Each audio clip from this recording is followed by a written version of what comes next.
চাঁদা দাবি আদায়কে কেন্দ্র করে নৃশংস যে হত্যাকাণ্ড হয়েছে 2006 সালের লগি বৈঠার মাধ্যমে যে হত্যা, লাশের উপরে যে নৃত্য করা, সেই নৃত্য করাকেও গত 9 তারিখে মিডফোর্ডের সামনে যুব দলের এক নেতা তার আর এক গ্রুপের সদস্যকে পাথর দিয়ে শরীর এবং মাথা থেতলে থেতলে তার লাশের উপরে নৃত্য করার দৃশ্য 2006 সালের 28 অক্টোবরের দৃশ্যকে হার মানিয়েছে।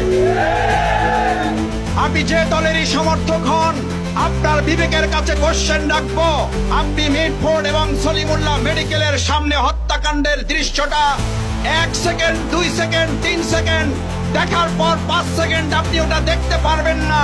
ওটা একবার দেখার পর আপনি স্বাভাবিক থাকতে পারবেন না।